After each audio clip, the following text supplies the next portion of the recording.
Hey folks, welcome back to the channel. Today we're talking about financial freedom and how to achieve your money goals. We're going to break free from the chains of debt, build a strong financial foundation, and pave the way for a brighter future. It's about taking control of your finances, making smart choices, and achieving your dreams. Whether you're just starting your financial journey or looking to get back on track, these rules will empower you to take charge and build a life of financial security. So grab a pen and paper, get ready to take some notes, and let's dive right into these 10 rules for financial freedom that will change your life. Rule number 1, folks, is to track your spending. You can't manage what you don't track. It's like trying to lose weight without watching what you eat. You've got to know where your money's going, every single dollar. Now, I know what you might be thinking. Dave, tracking expenses is tedious and boring, but trust me, it's an eye-opening experience. You'll be amazed and maybe even a little scared to see where your hard-earned money is actually going. Think of it like this. Every time you swipe that credit card or hand over cash, you're making a choice. By tracking your spending, you'll start to see those choices more clearly. You'll see the areas where you're overspending, the impulse buys you regret, and the leaks in your budget. And once you see the problem, you can start fixing it. There are plenty of ways to track your spending, from simple pen and paper to budgeting apps and spreadsheets. So get out there, track your spending, and let's start winning with money. All right, folks, now that you're tracking your spending, it's time for rule number 2, create a budget. A budget is not a dirty word, despite what you might have heard. It's not about deprivation or limiting your fun. A budget is simply a plan for your money. It's about telling your money where to go instead of wondering where it went. It's about making intentional choices that align with your values and goals. Think of it like this. If you were building a house, you wouldn't just start throwing bricks together, would you? You'd have a blueprint, a plan to guide you. That's what a budget does for your money. It gives you a roadmap to follow so you can reach your financial destination. The more detailed your budget, the more effective it will be. Rule number 3, folks, is to build an emergency fund. Life throws curveballs, it's inevitable. Your car breaks down, you lose your job, the roof starts leaking, you name it.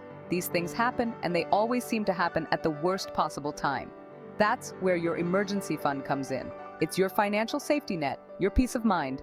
Knowing you have money set aside for unexpected expenses can make all the difference. Now, I'm not talking about a few $100s here.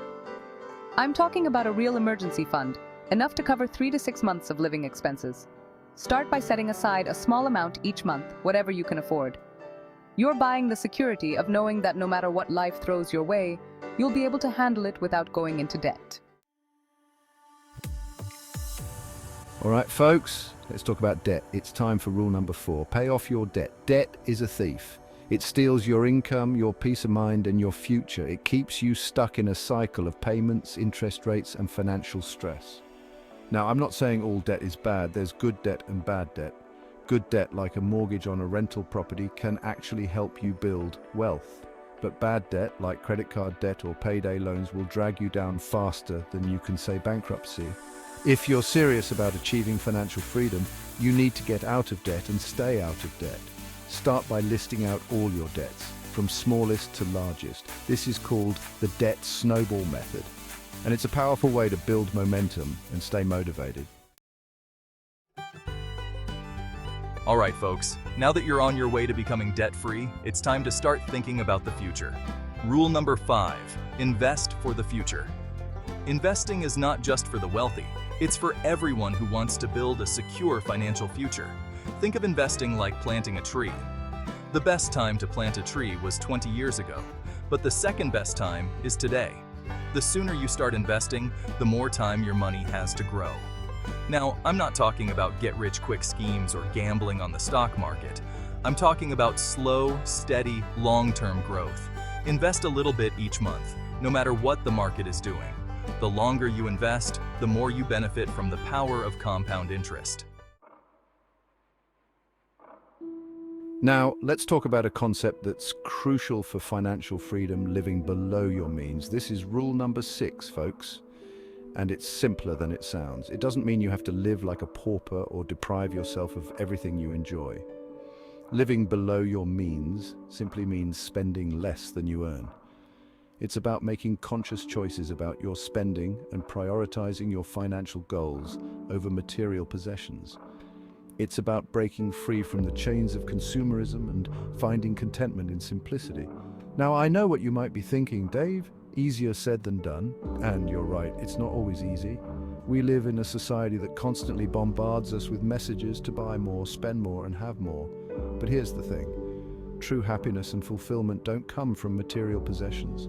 They come from experiences, relationships, and living a life of purpose.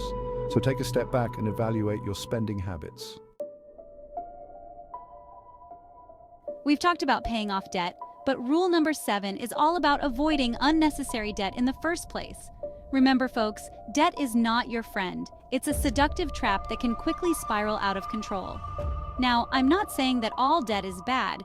There are times when taking on debt can be strategic, like when you're investing in a business or buying a home, but for the most part, debt is a burden that weighs you down and prevents you from achieving your financial goals. Think of it like this. Every dollar you borrow is a dollar you'll have to pay back with interest. That's money you could be saving, investing, or using to pursue your dreams. So how do you avoid unnecessary debt? It's simple. Live within your means, save up for what you want, and resist the temptation to buy things you can't afford. If you're struggling with credit card debt, I encourage you to cut up your cards and switch to cash or debit. All right, folks, let's talk about insurance. It's not the most exciting topic, but it's crucial for protecting yourself and your finances. Rule number 8, protect yourself with insurance. Life is full of unexpected events, and sometimes those events can be costly. That's where insurance comes in. It's a safety net that can help you cover those unexpected expenses and protect your financial well-being.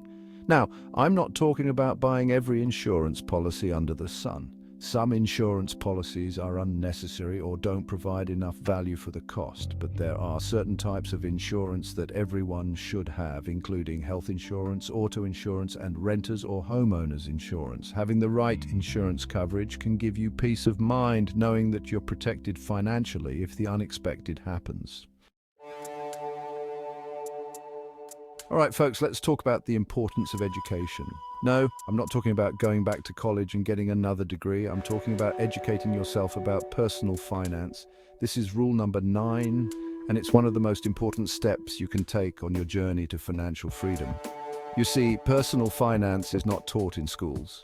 Most of us learn about money from our parents, our peers, or worse, from advertisers who want us to spend more than we can afford. But here's the good news. There's a wealth of information available out there for anyone who's willing to learn. The more you learn about personal finance, the better equipped you'll be to make informed decisions about your money. And finally, rule number 10, seek professional advice. Now, I know what you might be thinking. Dave, you've been giving us all this great advice for free. Why do I need to pay someone else? And you're right, there's a ton of free financial advice available online and in libraries. But sometimes it's helpful to have a personalized plan tailored to your specific situation. A financial advisor can help you create a budget, develop a debt payoff plan, choose the right investments, and plan for your future. Look for a fee-only fiduciary advisor who's legally obligated to act in your best interest. There you have it, folks. 10 rules for financial freedom. Remember, achieving financial freedom is a marathon, not a sprint. It takes time, discipline, and a willingness to make changes. But trust me, it's worth it. The feeling of being in control of your finances, of being debt-free and financially secure is priceless. You've got this. And remember, I'm in your corner cheering you on every step of the way.